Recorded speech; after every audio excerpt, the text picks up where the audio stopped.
Hello student, good evening. I hope आप लोग बहुत अच्छे होंगे, अपने स्टडी बहुत अच्छे से कर रहे होंगे। आज इस वीडियो लेक्चर में हम लोग फ्रेंच रिवॉल्यूशन के बारे में पढ़ेंगे।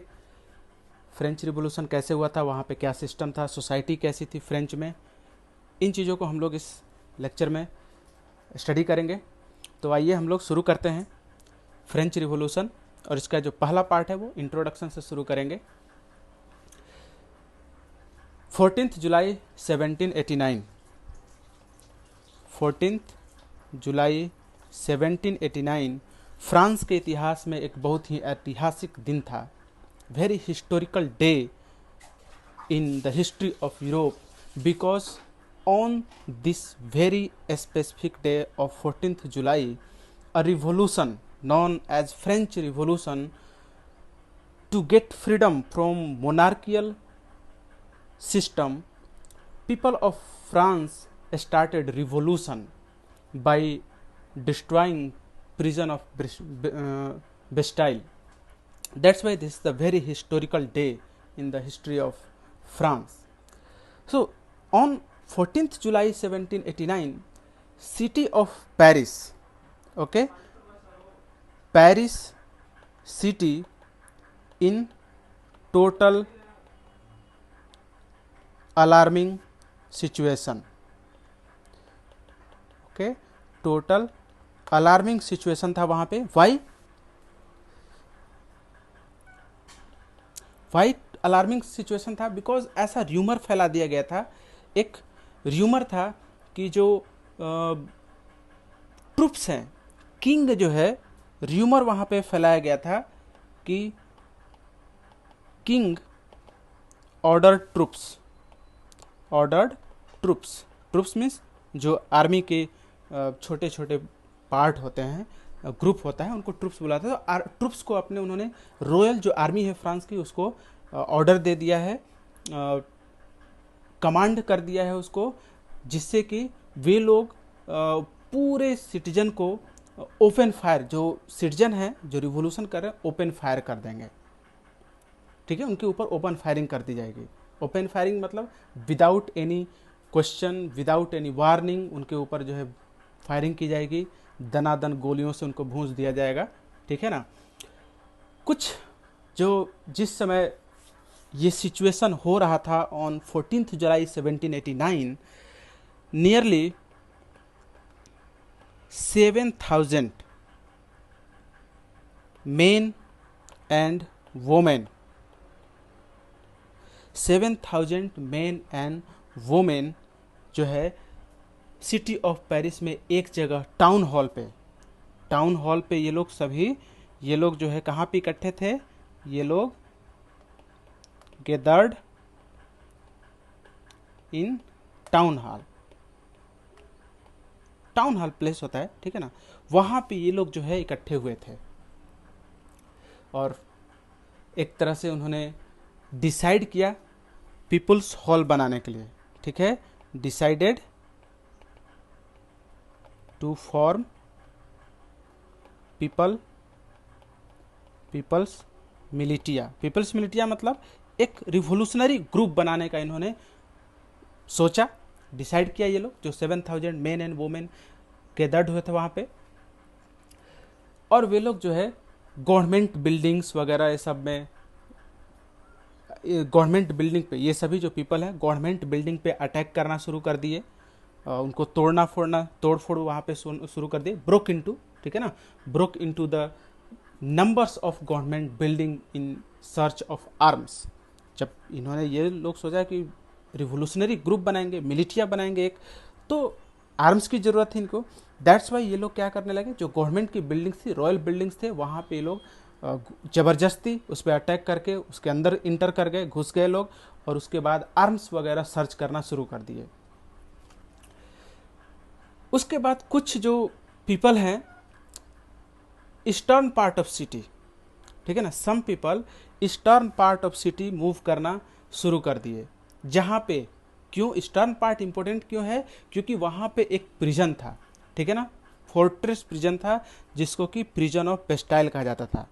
ठीक है, सम पीपल किधर गए, जाना शुरू कर दिए ईस्टर्न पार्ट की तरफ, ओके, ईस्टर्न पार्ट की तरफ मूव करना शुरू कर दिए। और जब ये लोग ईस्टर्न पार्ट की तरफ गए, ठीक है, moved to eastern part, eastern part, वहाँ पे क्या था, एक फोर्ट्रेस प्रिजन था, फोर्ट्रेस प्रिजन, ठीक है, जिसका नाम था प्रिजन ऑफ बेस्टाइल, ठीक है ना, उसका नाम था प्रिजन ऑफ बेस्टाइल। बहुत ही इंपॉर्टेंट है, सबसे पहले जो है इसी पे अटैक हुआ था, प्रिजन ऑफ बेस्टाइल। यहाँ पे जब अटैक हुआ तो इसको तोड़ फोड़ कर दिया गया, इसमें से इसको डिस्ट्रॉय कर दिया गया। बहुत सारे जो इसके इसमें जो कैदी थे, प्रिजनर थे, वो फ्री हो गए, भाग गए जेल से, और प्रिजन में जितने भी आर्म्स थे उसको लूट लिया गया। आर्म्स एंड एम्यूनिशन जो भी होर्डेड था इस प्रिजन में, उसको जो है लूट लिया गया, रोबरी कर दी गई उसकी, और जो मिलिटिया थी, पीपुल्स मिलिटिया, वे लोग अपना ले लिए। इसमें जो है बहुत सारे बेस्टाइल के जो कमांडर थे, प्रिजन ऑफ बेस्टाइल के जो कमांडर थे, वो सभी मारे गए। और मारने के बाद जो सभी पीपल थे, जब इसको डिस्ट्रॉय कर दिया गया तो बेस्टाइल के जो रिमेन्स थे, उसके स्टोन, ब्रिक्स, और या उसमें कोई जो आयरन पीस या कोई भी चीज़ें थी, उसकी जो टूटी फूटी रिमेन्स थे, उसको लोग उठा करके अपने घर ले जाने लगे। क्यों? एक यादगार मोमेंट के रूप में, एक हिस्टोरिकल मोमेंट को हमेशा याद रखने के लिए वो अपने घरों में एज ए सुवेनर उसको रखने के लिए, कि हाँ ये जो जब भी उसको देखेंगे उन्हें याद आएगा कि उन्होंने प्रिजन ऑफ बेस्टाइल में पार्टिसिपेट किया था, उसको डिस्ट्रॉय किया था और फ्रांस की मोनार्की को चैलेंज किया था, ठीक है। तो दैट्स वाई वो लोग जो है उसको, उसके जो रिमेन्स है उसको ले जाने लगे। पीपल जो है प्रिजन ऑफ बेस्टाइल को हेट करते थे, ठीक है ना। जो बेस्टाइल है, Bastille prison was hated by all people, ठीक है, ऑल पीपल। वाई? क्यों किया जाता था? बिकॉज इट सिंबलाइजेज, ठीक है, इट सिंबलाइजेज, ठीक है, इट सिंबलाइजेज या स्टूड फॉर मतलब सिंबलाइज करना ही है, उसके लिए जाना किसी के, तो stood for the despotic power,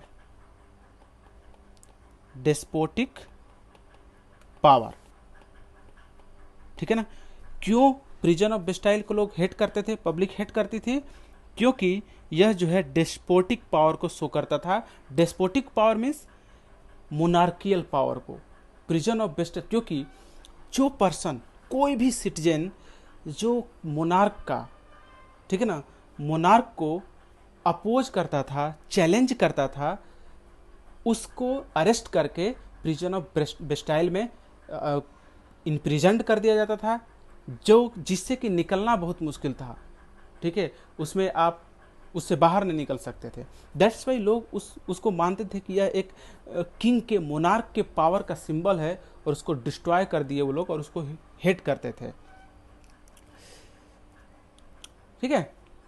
अब जब डेमोलिस्ट हो गया तो उसके रिमेन्स को, जैसे मैंने कहा, ठीक है, स्टोन फ्रेगमेंट जो होते थे, स्टोन जो फ्रेगमेंट था, स्टोन फ्रेगमेंट्स ऑफ बेस्टाइल, इसको लोग अपने घर ले जाने लगे, ठीक है ना। वर सोल्ड इन मार्केट, लोग उसको जो है मार्केट में सेल करने लगे, टू ऑल, ठीक है ना, किसको? वैसे सभी लोग, all, to all those who wish to keep, who wished to keep a souvenir, ठीक है, souvenir of its destruction, souvenir मतलब एक ऐसा चीज़ जिसको हम याद के रूप में रखते हैं। जैसे हम लोग भी, आप भी कहीं भी जाते होगे घूमने, ट्रैवल करने, या कहीं अच्छे प्लेस पे, टूरिस्ट प्लेस पे आप जाते हो, तो वहाँ से कुछ चीज़ें खरीद के लाते हो ताकि आपको याद रहता है, तो वो सब सोवेनिर होते हैं, ठीक है। तो ऐसे ही फ्रेंच पीपल जो है प्रिजन ऑफ बेस्टाइल के रिमेन्स को मार्केट में सेल करने लगे, और वे लोग जो चाहते थे कि इस मेमोरी को वो अपने घर में रखें, वे लोग उसको खरीदते थे, ठीक है। तो इस तरह से जो है फ्रांस में फ्रेंच रिवॉल्यूशन का स्टार्ट हुआ, और एक due to destruction of prison of Bastille on 14th July 1789 and revolutionary movement in Paris, a series of event started, ठीक है ना।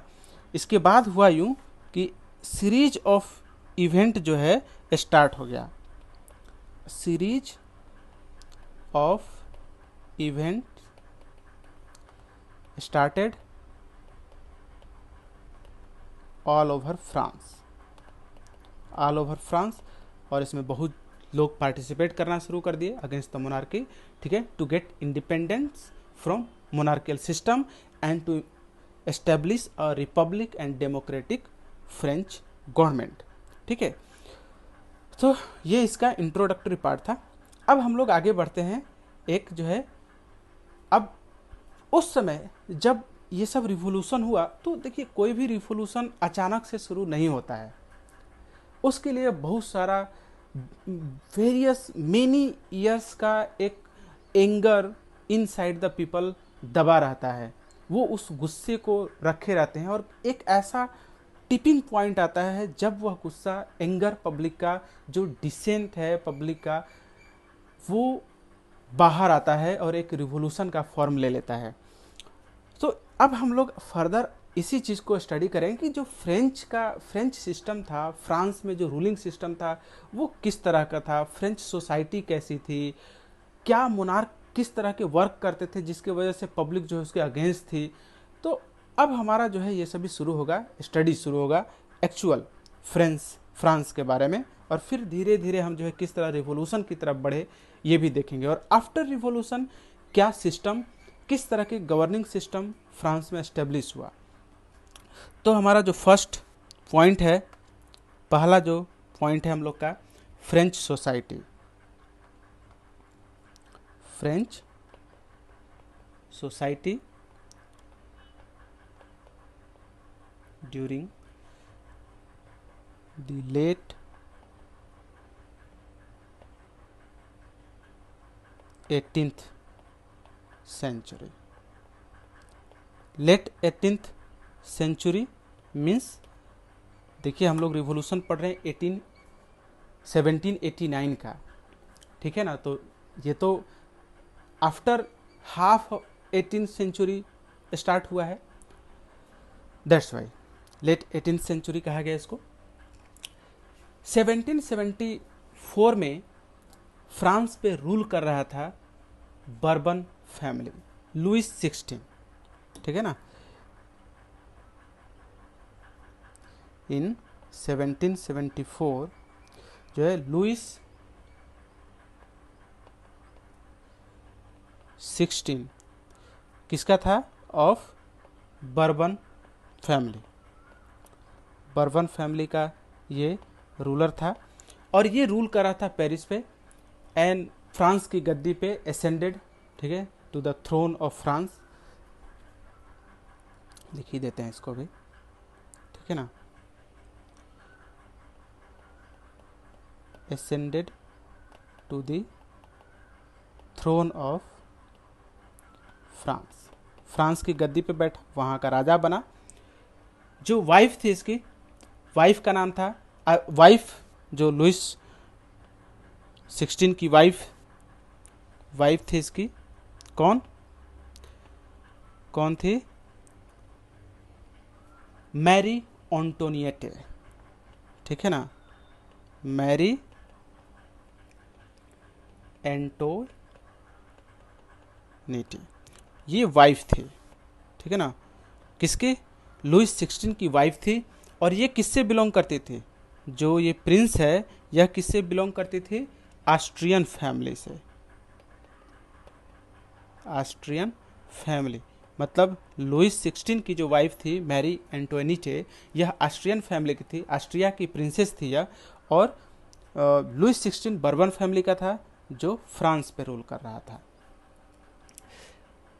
जब लुइस 16 किंग बना फ्रांस का, तो उसने देखा कि इम्पिटी ट्रिजरी जो है बिल्कुल खाली है, ठीक है ना। क्या किया इसने? फाउंड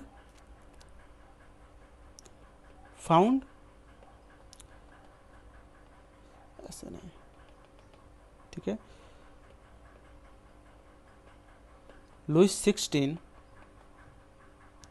फाउंड इम्पिटी ट्रिजरी, ठीक है। ट्रिजरी क्या होता है? Empty treasury when he became the king, जब वो राजा बना तो उस समय जो है इम्पिटी ट्रेजरी थी। ट्रेजरी क्या होता है? ट्रिजी होता है खजाना, ठीक है ना। ट्रेजरी का मतलब जो है खजाना होता है, ठीक है। जो किंग का राजशाही जो खजाने होते हैं जहाँ से सभी पैसे वगैरह जमा किए जाते हैं, तो उसको ट्रेजरी बोला जाता है। तो वो एकदम बिल्कुल खाली था। क्यों खाली था? क्यों खाली था? बिकॉज, ठीक है, because long years of war drained मतलब बिल्कुल जो है बहा ले जाना, खाली कर देना। Drained the financial resources, drained the financial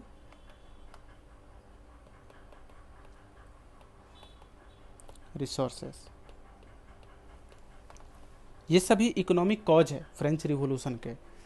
okay, उसके बाद एक जो लुइस 16 था वो काफ़ी एक्स्ट्रा वैगेंट प्लेस में रहता था, पैलेस में रहता था, जिसको कि पैलेस ऑफ वर्साइली कहा जाता था, ठीक है। जो उस दूसरा जो इसका रीजन था क्यों जो ट्रेजरी बिल्कुल खाली थी, इसका रीजन हम लोग देख रहे हैं, ठीक है ना।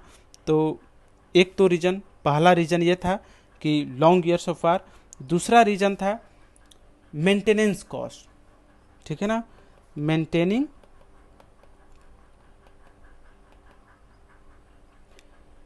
N extravagant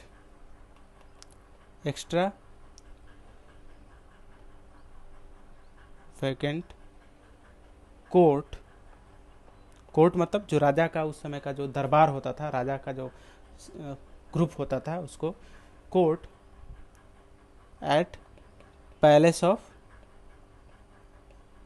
वर्साइलिस,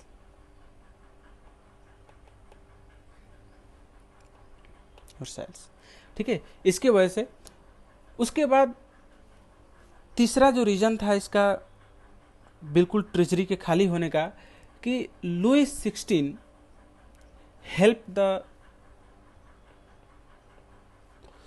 Louis 16 helped 13 American, ठीक है। जब लुइस 16 किंग बना फ्रांस का, तो उस समय अमेरिका में अगेंस्ट ब्रिटिश गवर्नमेंट रिवॉल्यूशन हो रहे थे, ठीक है। तो 13 American colonies to gain their freedom from Britain, ठीक है। ब्रिटेन से फ्रीडम गेन करने के लिए जो है इसने 13 अमेरिकन कॉलोनीज को हेल्प किया। और जब आप हेल्प करते हो तो बहुत सा अपनी आर्मी भेजोगे, आर्मी को आप जो है सैलरी दोगे, उसके रहने का इंतजाम करोगे, तो इसमें मनी खर्च होता है, ठीक है। तो बिल्कुल इस तरह से ट्रेजरी खाली हो गया था। तो अब इसका उपाय क्या निकाला उसने उसका उपाय ये निकाला कि फ्रेंच पीपल पे एक्स्ट्रा टैक्स वो जो है इम्पोज करना शुरू कर दिया, ठीक है ना। तो इसका रिजल्ट ये हुआ कि the war added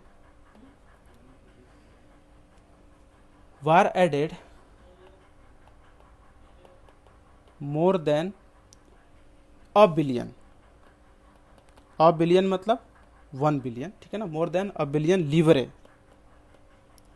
livre to the debt, ठीक है। अब लीवरे क्या है, ठीक है ना, ये उस समय जो है करेंसी होती थी, फ्रेंच करेंसी है यह, ठीक है। तो more than a billion, 1 billion leverage जो है उस डेप्ट के रूप में वहां पे हो गया, and more than 2 billion leverage, ठीक है ना, जो टू द डेप्ट हो गया है 1 बिलियन, और एक ऑलरेडी फ्रांस पे 2 बिलियन एंड जो फ्रांस के ऊपर कर्ज था पहले से ही, ठीक है ना, एंड डेप्ट had already risen to 2 billion leverage, 2 billion leverage,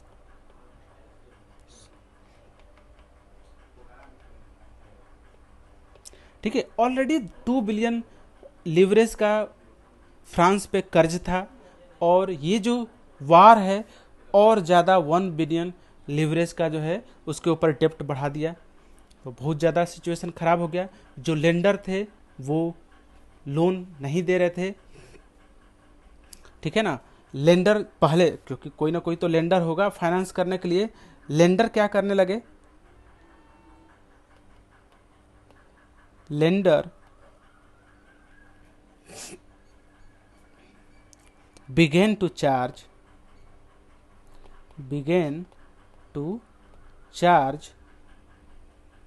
10% interest, 10% interest on loans, okay. Loans पे ये लोग जो है 10% इंटरेस्ट लगाना शुरू कर दिए, जिसके वजह से सिचुएशन बहुत ज़्यादा जो खराब हो गया फ्रांस का राजा का।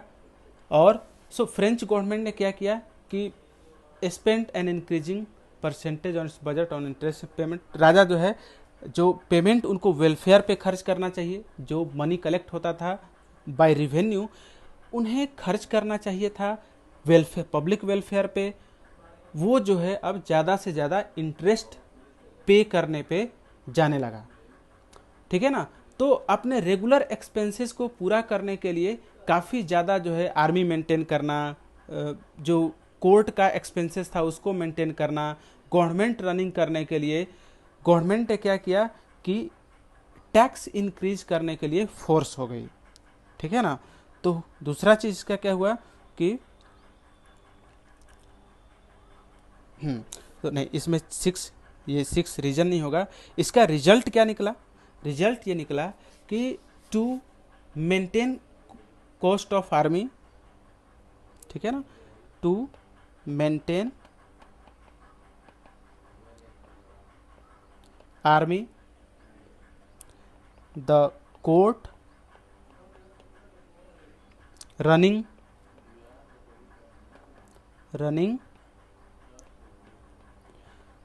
गवर्नमेंट ऑफिसेज और यूनिवर्सिटीज,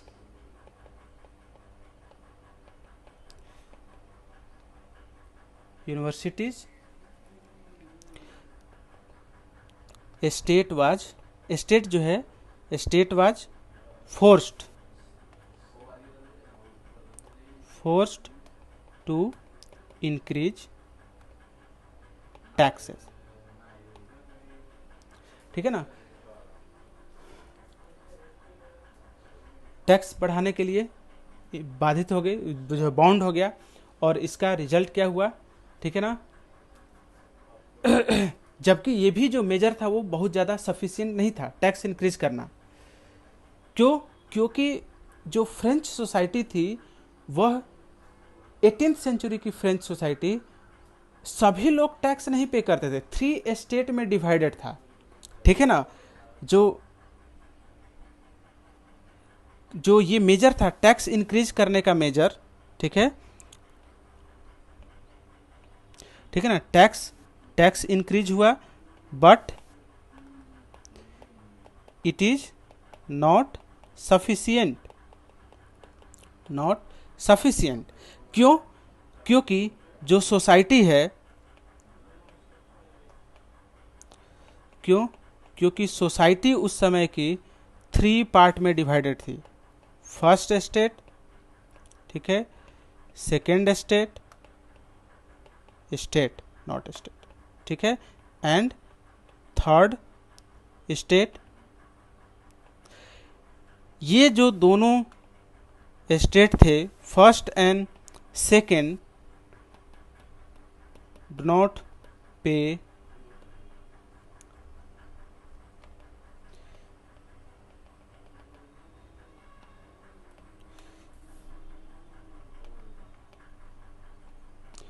नॉट पे टैक्स, ठीक है, और ओनली थर्ड स्टेट जो है टैक्स पे करता था, सिर्फ थर्ड स्टेट। तो टैक्स का कलेक्शन भी बहुत कम था। और जो थर्ड स्टेट था, ऑलरेडी ये जो क्लास है वो पुअर क्लास थे, बिजनेसमैन क्लास थे, ठीक है ना। तो ये सिचुएशन था फ्रांस के मोनार्कियल कंडीशन का, इकोनॉमी का। तो this is the economic reason of the French revolution. जितना भी हम लोग जो है इस टॉपिक में पढ़ा, इस चैप्टर अभी तक हमने, ये इकोनॉमिक रीजन है फ्रेंच रिवॉल्यूशन के। ओके, मुझे उम्मीद है अच्छा लगा होगा, अच्छे से समझ में आया होगा। जो अदर अब रीजन है, 2 रीजन और, जो सोशल रीजन और पॉलिटिकल रीजन, हम लोग नेक्स्ट लेक्चर में पढ़ेंगे। सोशल रीजन में हम लोग सोसाइटी का डिस्ट्रीब्यूशन, जैसे फर्स्ट सेकंड थर्ड स्टेट हमने पढ़ा, वो देखेंगे। और जो पॉलिटिकल रीजन है वो पॉलिटिकल सिचुएशन क्या था, ठीक है।